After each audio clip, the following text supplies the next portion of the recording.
از تمام بلاگرها و تمام هموطنان خواهش میکنم در این روزهای مشکل بیاید دست به دست همدیگر مونیم. دیگه مخالفت‌های سیاسی و نمیدونم فرهنگی و مذهبی را یک طرف مونیم. بسیار وضعیت وزدین است. مردم گرسنه‌اند، تشنه‌اند، باور کنید در یک حالت رقتبار قرار دارند. ما میریم خانه‌های مردم میبینیم. من باری که میبینید شاید همگی برای دو خانواده باشد. همین مال برای دو خانواده است. برای که در خانواده 10 نفر، 15 نفر، 20 نفر است. حتی خوزی منو زنگ زدن کودکای خردسال هستند. نیاز به شیر دارند، به ملوطه دارند. باید همه اینا را گیر آورده برده رسوند. خب امیدوارم که صدای من را میشنوید. تشکیل کنید در دیگه شهرها و با کمک هموطنان خودمان ان شاء الله که برسیم. خدا این احوال بینید. 76 نفر در علمی کارخانه کار کردند. من نگاه کنید برای این کسایی که شما میبینید اینجا یه بار بچه‌ها رو ببینید. این فقط یک حصه است. حدود 100 نفر همین کار کردند. 8 میلیون روبل در همین کارخانه بند شده است از ماه نوامبر بله ماه سپتامبر اکتبر نوامبر مبلغ نداره. اگر جنگ باشد جنگ میکنیم، زدن باشد میزنیم، چپکرم باشد چپک میکنیم. همه جا برادر حق برای حق تلاش کنند. حق گرفتن در فهمیدید؟ اینا هیچ کس نیستن. اینا هیچ کس نیستن. فقط همین توجیه خاطرم خیلی ازدواج میکنه. تمام. شما ساعت کسی بیاید یک شقه در همینجا مردنک بزنید. اینا میدونن که توجیک صاحب نداره برای همین خیلی کارا میکنه. ان شاء الله که شما صاحب دارید. برای شما هست. اول خودم رو هستم. فهمیدید؟ اینو بر همین من خواهش میکنم پیش از کار کردن الان خیلی اتحاد کنه، متحد باشه، همه جا که رفته بعد تلاش کنه که حق همون پولاتونو بگیره. خب گرامی ما در بلیسه کراسنگورسک قرار داریم. چند وقت پیش برادرای خوبی ما و شما برادرای تاجیک با شمول 5 نفر مهاجر در یک ماشین در نواریس نشسته در یک صدمه گرفتار شدند.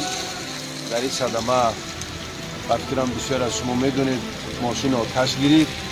2 نفر از هموطنان ما و شما در این صدمه جان خودشون از دست دادن و 3 نفر دیگه هم در این بلیسه قرار دارن در حالت وزنین ریانیماسیون هستند.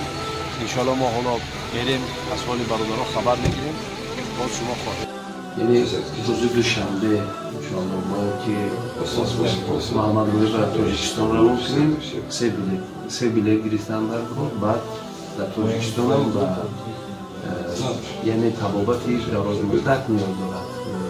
محمد روی تولد 98 است. این برادر تولدش 98 است. بچه جوان است. نیاز به کمک ما و شما دارد. من از شما خواهش میکنم کاری کنیم که حداقل 2 نفر از دست دادیم. معلقه در این صدمه 2 نفر از دست دادیم و نفر زنده محمد رایب است. انشاءالله کاری کنیم که این جوان با پا خیزد. انشاءالله باز در خدمت پدر مادر، در خدمت وطن، در خدمت ملت شود انشاءالله و برای ما شما ثواب رسد. 54 نفر من هم خیلی تروداوی دگوار دارم. 54 نفر 3 ماه یعنی زمستان کار کردن. 3 ماه زمستان کار کردن ولی یک تیم پول نگرفتن.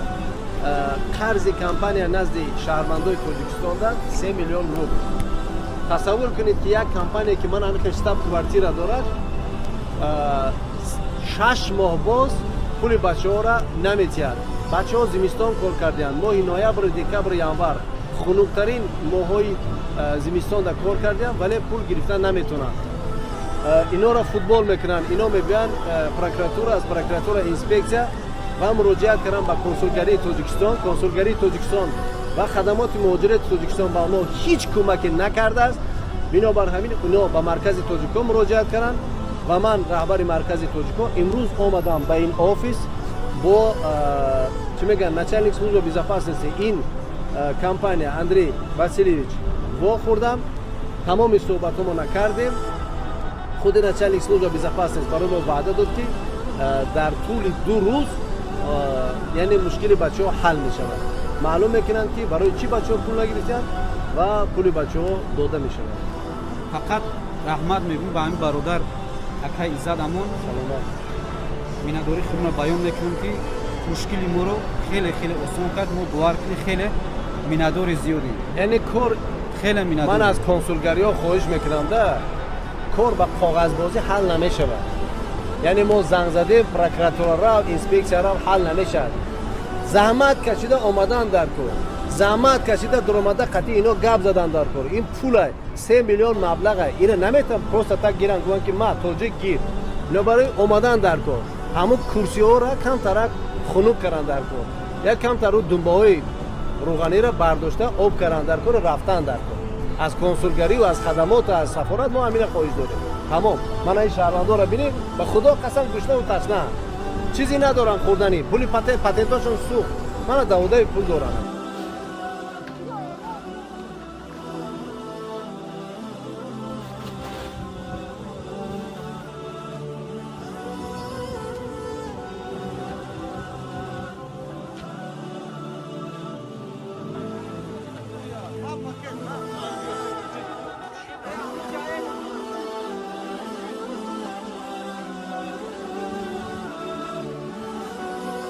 Девушка.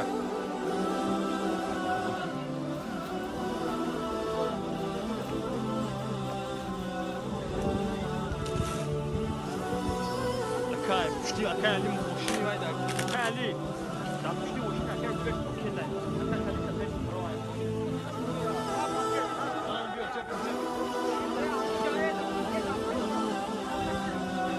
و هر یک هموطنی که به چنین روز گرفتار شده است بتوانیم کمک رسونیم. حداقل یک کمکی که بتواند یکم دردی ایشان تسکین دهد.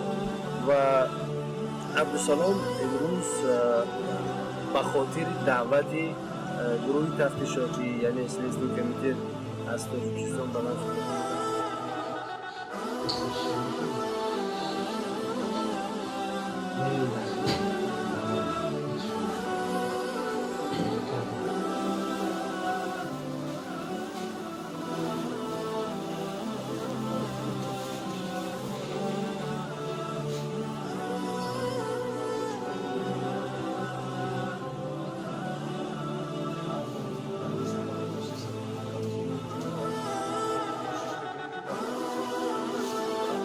من از دوستان خواهش میکنم ما نقطه های کمکدهی در شهر دمادیدما و شولکова باز کردیم.